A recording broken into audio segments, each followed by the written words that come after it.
մենք հպարտ ենք, որ մեր կուսակցությունը տարբեր տարիների ղեկավարել են հայ ժողովրդի այնպիսի արժանավոր զավակներ, ինչպիսիք են Աշոտ Նավասարդյանը, Վազգեն Սարգսյանը և Անդրանիկ Մարգարյանը։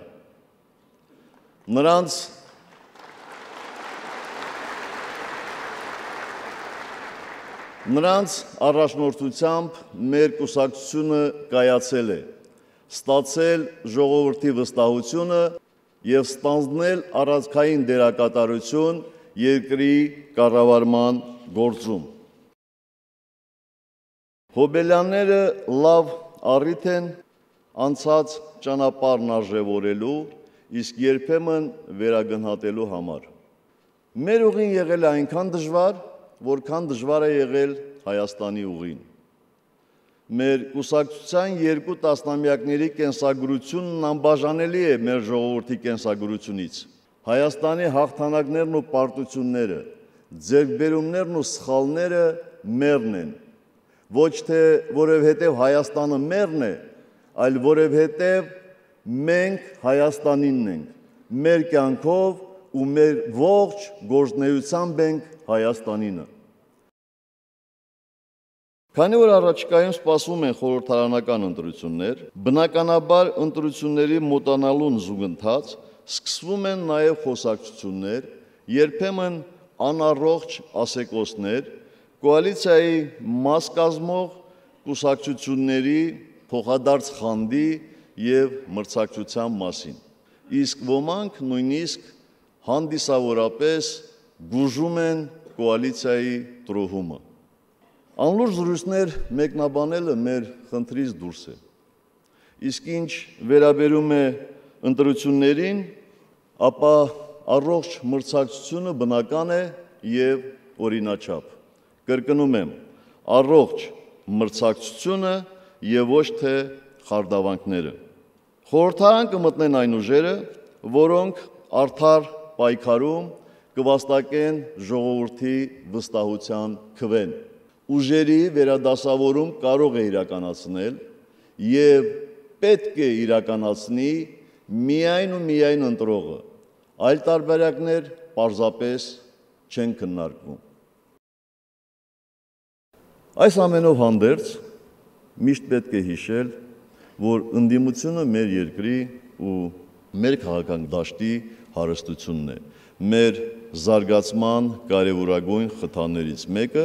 իսկ հանուն գաղափարների շուրջ միավորված և լավ կազմակերպված ընդդիմությունը պարզապես բարեբախտություն է։ Հրաշալի է, որ մեր երկրում այդպիսին կա և ամրանում է։ Եթե մենք ցուցաբերել և ցուցաբերելու ենք հնարավոր առավելագույն հանդուրժողականություն այլակարգության հանդեպ, ապա կոռուպցիայի, կաշառակերության և բյուջետային միջոցների մսխման հարցերում պետք է լինի զրո հանդուրժողականություն։ Այս գործում մեծ անելիք ունեն շատ-շատերը, սակայն քաղաքական պատասխանատվությունը իմ համոզմամբ առաջին հերթին Հայաստանի Հանրապետական կուսակցությանն է։ Գողությունը, կաշառակերությունը հաստատապես պետք է պատժվեն և կուսակցական պատկանելությունը կամ ցանկացած այլ տիպի կապեր որևէ նշանակություն չպետք է ունենան։ Երբ որ մենք ասում ենք ժողովրդավարության խորացում, եվրոպական չափանիշների ավելի արմատական ներդրում, դրանք սոսկ լոզունգներ չեն և ոչ էլ խոսքեր ուղղված այլ լսարանների։ Դրանք առաջին հերթին պետք են Հայաստանին և ոչ թե Եվրոպային։ Սա մեր գիտակցված ճանապարհն է և մեր համոզմունքը։ Եվրոպական տիպի ժողովրդավարությունն ու օրինականությունը մեր հասարակության պահանջն են,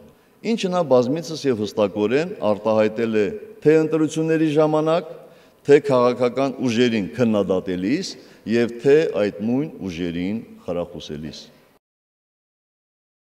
Լեռնային Ղարաբաղի խնդրի խաղաղ կարգավորման հարցում մեր դիրքորոշումը հայտնի է։ Ադրբեջանում արհեստականորեն սնուցվում է մի առասպել, ըստ որի հայկական կողմը թույլ է, իսկ ադրբեջանականը շատ ուժեղ։ Թվում է, թե նման պատկերացումը վտանգավոր չէ, որովհետև չի արտացոլում իրականությունը, բայց մենք գիտենք, որ ժամանակին պատերազմը նոր ուժով բորբոքվում էր հենց այն պահերին, երբ կար Հայաստանի և Արցախի ուժերի թերագնահատում։ Այդ քարոզչական փուչիկը, իհարկե, միանգամից կպայթեր, եթե Աստված մի առասցե պատերազմ սկսվեր, բայց մեր խնդիրը պատերազմում հաղթելը չէ։ Մենք դա արդեն արել ենք։ Մեր խնդիրը արդարացի լուծում գտնելն է, որին հասնելու ճանապարհի հարցում միակարծիք են և այդ մասին հստակ հայտարարել են թե Հայաստանը, թե խնդրի կարգավորման հետ առնչություն ունեցող բոլոր պետությունները և թե միջազգային ամենահայտնի կազմակերպությունները։ Վերջին մի քանի ամիսների ընթացքում կարևորագույն բոլոր հարթակներում և խնդրի հետ կապ ունեցող բոլոր կողմերին հրապարակավ ներկայացվել է այն եզրագիծը,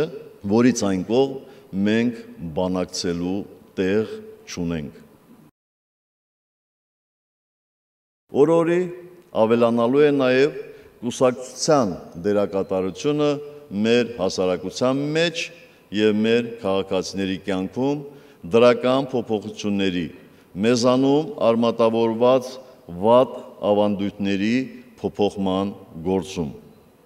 Մենք բարձրացնում ենք նշաձողը ոչ միայն կուսակցության գործունեության